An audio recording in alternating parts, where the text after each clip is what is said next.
आज इस वीडियो में हम बात करने वाले हैं कि बीपी के लिए आयुर्वेद में क्या क्या किया जा सकता है। ऐसी कौन सी दवाइयाँ हैं आयुर्वेद की जो बीपी के ऊपर काम करती है और कितना हद तक आपको आयुर्वेदिक दवाइयों के ऊपर डिपेंड रहना चाहिए बीपी कंट्रोल करने के लिए। तो चलिए इस वीडियो को शुरू करते हैं।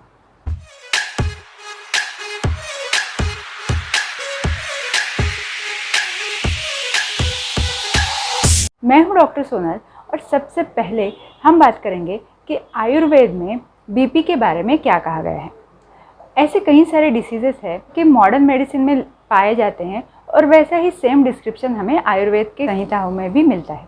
फॉर एग्जांपल एसिडिटी जिसे हम बोलते हैं उसे आयुर्वेद में अम्ल पित्त कहा गया है। IBS जिसे हम बोलते हैं उसे आयुर्वेद में ग्रहणी कहा गया है। लेकिन ऐसा कोई भी स्पेसिफिक डिसीज़ आयुर्वेद में बताया नहीं गया है जो कि बीपी से डायरेक्टली कोरिलेट हो सके। तो क्या इसका मतलब ये है कि आयुर्वेद में बीपी के लिए कोई रेमेडी अवेलेबल नहीं है? तो ऐसा तो बिल्कुल भी नहीं है। आयुर्वेद के प्रिंसिपल्स के अनुसार कोई भी डिसीज़ या कोई भी बीमारी जिसका वर्णन आयुर्वेद में नहीं है उसे उसके लक्षणों के अनुसार आयुर्वेदिक व्यू से स्टडी करना होता है और फिर उनकी दवाइयाँ दी जाती है। आजकल के कई सारे जो आयुर्वेदिक एक्सपर्ट्स हैं उन्होंने हाइपरटेंशन को आयुर्वेदिक व्यू से स्टडी किया हुआ है और उसके ऊपर रिसर्च चल रही है। इस रिसर्च के अनुसार हमारे शरीर में जो रक्त धातु होता है यानी कि ब्लड, उसमें वात और पित्त ये दोनों दोष बढ़ने की वजह से बीपी होने की संभावना ज़्यादा से ज़्यादा है। तो आपके वात और पित्त दोषों का शमन करना, आपके रक्त धातु को यानी ब्लड को प्यूरिफाई करना, उससे उसमें जो भी टॉक्सिन्स है वो निकालना और आपका डाइजेशन इम्प्रूव करना, ये तीनों चीज़ें अगर हम इसमें कर लेते हैं तो बीपी में आपको काफ़ी हद तक आराम मिल सकता है।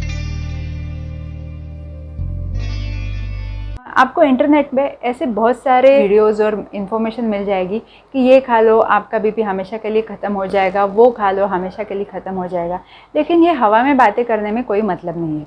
आज मैं जो आपको चीज़ें बता रही हूँ वो रिसर्च बेस्ड चीज़ें हैं, यानी कि जो भी रिसर्च में साबित हुआ है उसके अनुसार ही मैं आपको बताने जा रही हूँ। रिसर्च के अनुसार आयुर्वेद की जो मेडिसिन बीपी को कम करने का काम करती है उसमें सबसे पहला आता है अजमोदा यानी कि अजवाइन।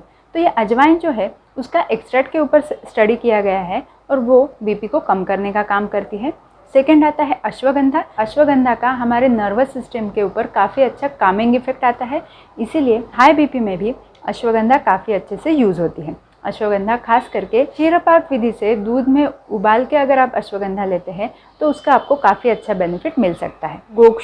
गोक्षूर का चूर्ण आप दिन में 3 ग्राम ले सकते हैं, जिससे आपके शरीर में डायूरेसिस का प्रोसेस होता है, यानी कि आपका यूरिन जो है वो ज़्यादा पास होता है और उसकी वजह से बीपी कम होने में मदद होती है। कई सारे ऐसे एलोपैथिक दवाइयाँ भी है जो भी इसी प्रकार से आपके शरीर में बीपी कम करने का काम करती है। जटामांसी, ये भी थोड़ा सा आपके नर्वस सिस्टम को काम करने वाला अब है। जीरा के भी एक्सट्रैक्ट के ऊपर काम किया हुआ है और जीरे का एक्सट्रैक्ट यूज़ करने से भी आपका बीपी कम होने की संभावना है। लहसुन के ऊपर काफ़ी अच्छा स्टडी हो चुका है, खास करके हार्ट डिसीज़, कोलेस्ट्रॉल और बीपी को कम करने का काम लहसुन करती है। कई सारे मेडिसिन में लहसुन का इस्तेमाल भी होता है। उसके बाद आता है पुनर्नवा, ये भी गोक्षूर की तरह ही डायूरेटिक काम करता है और बीपी को कम करने में मदद करता है। सर्पगंधा, ये बहुत ही कॉमनली यूज़ करने वाला एंटी हाइपरटेंसिव आयुर्वेदिक मेडिसिन है। सर्पगंधा के टैबलेट्स आपको कहीं पे भी अवेलेबल हो जाएंगे, उनका इस्तेमाल आप आपके डॉक्टर की सलाह से कर सकते हैं। और लास्ट आता है शंखपुष्पी। तो शंखपुष्पी भी नर्वस सिस्टम को थोड़ा सा काम डाउन करने में मदद करता है, आपकी स्लीप इम्प्रूव करता है और आपका बीपी कम करने में मदद करता है। अब इसमें प्रोज एंड कॉन्स की अगर हम बात करें तो कई सारे स्टडीज़ जो है वो एक्सट्रैक्ट के ऊपर किए गए हैं। फॉर एग्जांपल अजवाइन का एक्सट्रैक्ट जो रिसर्च में यूज़ किया गया है वो 75 mg है। अब उतना अजवाइन अगर आप आपके डेली डाइट में खाने लगोगे जिससे कि 75 mg एक्सट्रैक्ट मिले तो आपको एसिडिटी होने की भी संभावना रहती है। तो ये सारी मेडिसिन जो मैंने बताई उनका इस्तेमाल आपको थोड़ा सा सोच समझ के करना है और आपकी डॉक्टर की सलाह से करना है। दूसरी बात, जो भी मेडिसिन आज हमने इस वीडियो में जाने हैं वो आप इजीली आपके लाइफस्टाइल में भी थोड़ा थोड़ा करके ऐड कर सकते हैं। फॉर एग्जांपल आप जो भी घर में खाना बनाते हैं उसमें अजवाइन, जीरा, लहसुन इनका इस्तेमाल ज़्यादा करें। ऐसा ज़रूरी नहीं है कि उतना खाने से आपका बीपी तुरंत कंट्रोल हो जाएगा, लेकिन थोड़ा बहुत प्रोटेक्टिव इफेक्ट आपको ज़रूर मिलेगा। रात को सोने से पहले आप अश्वगंधा पाउडर 1 चम्मच, उसमें 1 कप दूध और 1 कप पानी डाल के उबाल लीजिए और जब सिर्फ दूध बच जाएगा वो दूध आपको छान के पी लेना है। इससे आपकी नींद भी अच्छे से इम्प्रूव होगी और आपको बीपी कंट्रोल होने में भी काफ़ी हद तक मदद मिलेगी। कितना इन मेडिसिन पे डिपेंड कर सकते हैं ये भी हम लोग डिस्कस करेंगे, इसीलिए इस वीडियो को एंड तक ज़रूर देखते रहिएगा। और अगर वीडियो आपको अच्छी लगती है तो प्लीज़ वीडियो को लाइक किए बिना मत जाइएगा। अब आयुर्वेद में एक ऐसी स्पेशल पंचकर्म बताया गया है जो कि आपके नर्व्स के ऊपर और ब्रेन के ऊपर काफ़ी अच्छा कामिंग इफेक्ट करता है, आपका स्ट्रेस रिड्यूस करने में मदद करता है और इसीलिए आपका बीपी कम करने में भी ये आपकी ज़रूर मदद करेगा, और वो है शिरोधारा। शिरोधारा में ऑयल, इवन बटर मिल्क भी कभी कभी यूज़ होता है और वो इस प्रकार से आपके फोरहेड के बीचों बीच फ्लो के अनुसार छोड़ा जाता है। शिरोधारा से आपको अगर बीपी में थोड़ा रिडक्शन देखना है तो उसके लिए आपको रेगुलर बेसिस पे शिरोधारा लेना पड़ेगा। कभी कभी हर किसी के लिए डॉक्टर्स के पास जाके शिरोधारा रेगुलर बेसिस पे करना पॉसिबल नहीं होता है, तो उनके लिए सेकंड ऑप्शन क्या है? तो उनके लिए सेकंड ऑप्शन आ जाता है शिरोपीचू का। तो शिरोपीचू का प्रोसीजर हम इसी वीडियो में आपको बता रहे हैं। इस प्रकार से आपको ये तेल लेना है, तिल का तेल, और उसमें इस प्रकार से एक कॉटन जो है वो अच्छे से डिप कर लेना है। बालों को जब अच्छी तरह से आप तेल का मसाज कर लोगे उसके बाद ये जो हमने भिगोया हुआ कॉटन है वो आपको आपके सर के ऊपर अच्छे से प्लेस कर देना है। ये कर लेने के बाद आपको थोड़ी देर शांति से बैठना है, यहाँ तक कि आप थोड़ा योगा या मेडिटेशन भी कर सकते हो। एटलीस्ट 10 से 15 मिनट तक तो भी आपको कॉटन रखना है। इस प्रकार से आपको शिरोपीचू करना है।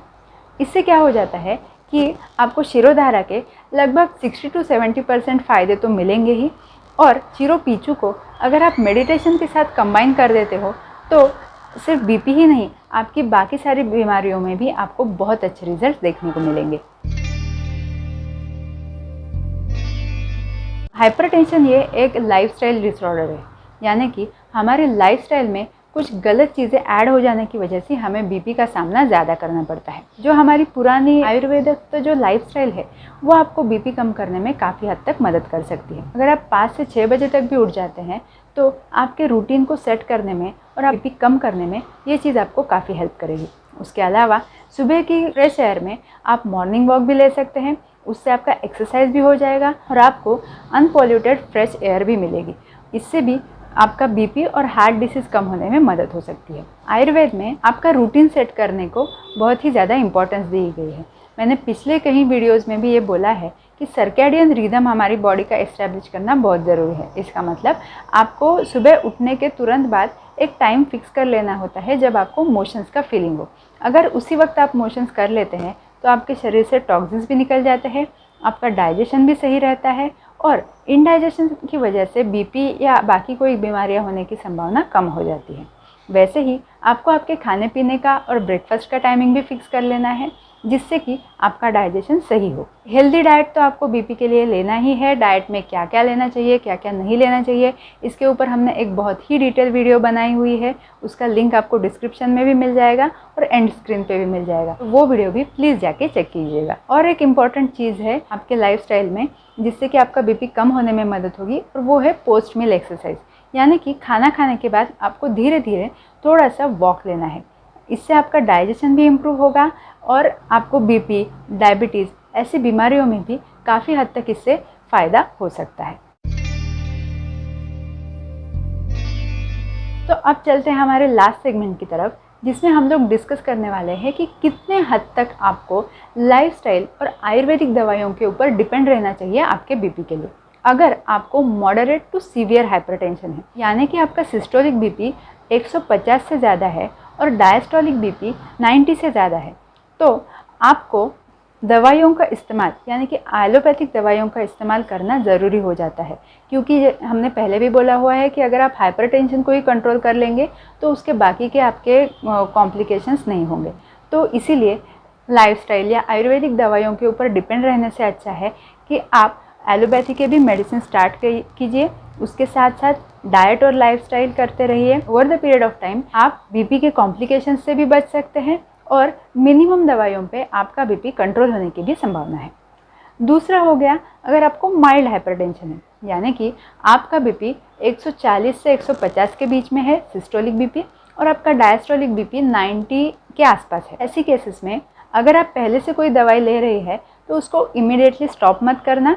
उसके साथ साथ आप लाइफस्टाइल और आयुर्वेदा ऐड कर सकते हैं, और जैसे जैसे आपका बीपी अच्छे से कंट्रोल होते जाएगा तो ऑब्वियसली आपका मेडिसिन का जो डिपेंडेंसी है वो कम हो जाएगी। अगर आपको बॉर्डरलाइन हाइपरटेंशन है, यानी कि 140/90 और उसके नीचे ही आपका बीपी रहता है, लेकिन थोड़ा सा बीपी बढ़ने की शुरुआत हो चुकी है, तो ऐसी कंडीशन में आपको तुरंत ही लाइफस्टाइल मॉडिफिकेशंस करना शुरू कर देना चाहिए, और आयुर्वेदिक मेडिसिन भी आप ऐड कर सकते हैं, जिससे कि आप हाइपरटेंशन की कैटेगरी में जाने से बच सकें। तो ये हो गया आयुर्वेदिक व्यू बीपी के बारे में। जल्दी मिलते हैं अगले वीडियो में, तब तक के लिए प्लीज़ चैनल को सब्सक्राइब कर दीजिएगा। Thank you so much.